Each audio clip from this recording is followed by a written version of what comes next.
There's basically two things I've been thinking about. One of them is the residency itself, which has been a project for me in school.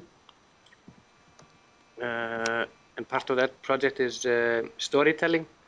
So also part of the reason for this documentation is that I'm trying to document our kind of story as individuals, but also as a group. So that's why I'm for instance recording this now. That I wanted, if people stumble upon our site, that they can get some kind of idea about the individuals behind it, so they can go and. So I will try to edit this a bit so it sounds like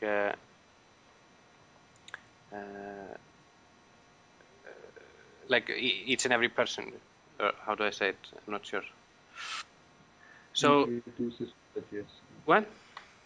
Like every single person introduces at least. Yeah, exactly. So I would like to continue this when we come to India, also on film then. And yeah, and I'm not sure exactly where it will lead, but as I say, I'm looking at it as kind of a story of us, or yeah, both as individuals and as a group. So I'd like, I guess, to get some kind of a film out of it in the end. The other thing that I'm thinking about, and it's also just the thought, is not, I don't know yet what I want to do with it, is, and that's kind of the middle class or upper middle class people in India, which I've gotten to know a bit. I'd like to get to know a little bit more this upper middle class if I am able. I don't think it's maybe the easiest group of people to get in contact with. Just the upper middle class. Yeah, I think I can't really say it's mid. There's a lot of these people that just seem to have a lot of money, and that's what makes their class today, kind of. And I somehow their point of view or their view of life, I always find a bit weird. Let's say when it comes to exploiting their own people, or having waiters, or having child labor at home, but finding it the most normal thing in the world. And even so that when you have a conversation about it with them, you kind of in the end feel it's normal also, but then you're out and you feel it can't be normal, you know? Yeah, they're really in their own world somehow. Yeah, and I somehow want to get to know this world. Mm-hmm. And I don't know, maybe try to understand it, or just show it. Are they westernized? And that's the thing, and that's also what I find very interesting, is they think they're Western, you know, and they consider themselves always moving very fast towards Western culture, and you can see it in some, you know, young people, the way they dress and such things. But then, you know, you ask them who the Beatles are, and they don't have a clue, you know, or big, you know. So I don't know. This is kind of what interests me now. Yeah, how they mix Western history or Western society with their own background. But they're also almost the only class that you can approach as a Westerner, because the lower classes are kind of in awe of you, and there's the language barrier. They usually don't speak good English. And then the very high classes, they really look down upon Westerners. Yeah. They're almost the only ones that you can kind of approach as equals. Yeah, and that's exactly what's so strange. They seem to be so open-minded, you know, but still they are holding so tight onto some sorts of tradition, some of the Indian traditions, which in many cases also feel wrong, to me at least, as a Westerner. But it seems to be completely normal for them. So that's the strange thing, how they are actually like selectively taking some junk out of Western culture. And you know, when it comes to style and music and stuff like that. But then the understanding seems to be very limited, though.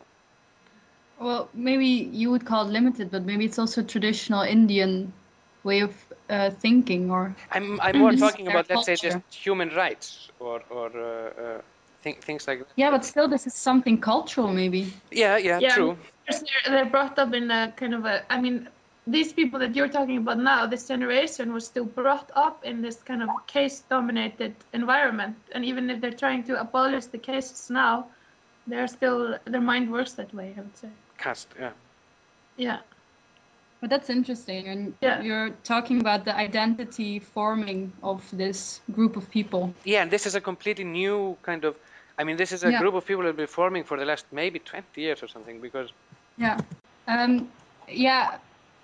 You're talking But about you know, two artists in what? Yeah, they're a duo, and I just saw this lecture of them. They were interviewing or making portraits of this expats in Dubai. So They were in the Rijks last year, no? Yeah, they just graduated from the Rijksacademy. They are working on this portrait or film about the Western high society in Dubai, and it was really crazy portraits. The way this woman was talking about her wealth also, and what she was doing there, and how her world looked like. Maybe it's interesting if you want to. Woman? Yes, it was a Western woman. Of course, completely blonde and stuff.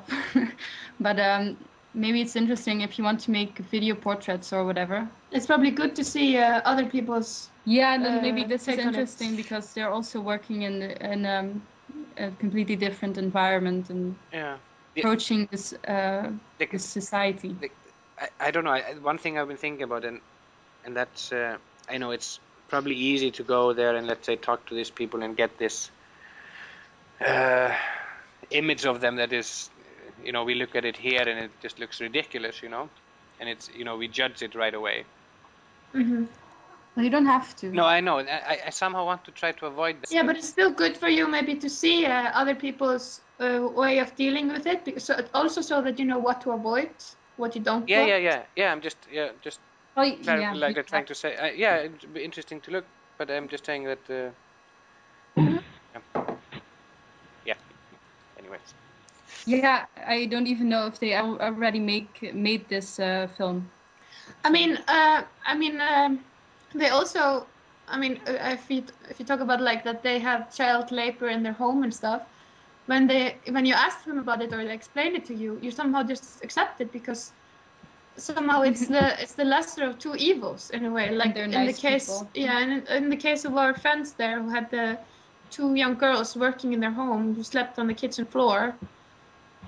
When they told us what environment they took them from, then you accept it because you know this is way better. Yeah, you know what I mean? Yeah, but that's when you put it into context. Yeah. With what else would be facing them, then you also accept it. But I was wondering, with that example, for instance, if it was also clouded us a bit that they were also quite good friends of ours there, and you kind of want to just accept it, you know? Yeah. Because otherwise it would be comfortable each time we come there, and we were there all the time. So yeah, I think, you know, it would be. For instance, I could not use them as subjects. I think, you know. No, but that's also that's also just accepting their culture in a way. Yeah. That you have your Western thoughts, and here child labor is completely insane. Yeah. But it wasn't always like that. No, not at all. But that is also that's the policy of the government in a way to try to abolish caste. They are working towards, like, for example, if you are studying and you need, for example, a certain average grade to get into medical studies. If you're from a middle class family, you may need a 9.5. But if you're from a low caste family, maybe you just need 8.7 because they're trying to work against the caste. They're trying to even up. They're trying to even it out. Yeah. And so also, like, they, for example, have consciously tried to bring themselves down in caste so that they are more compatible in a way. To be more average. There's also a reason for it.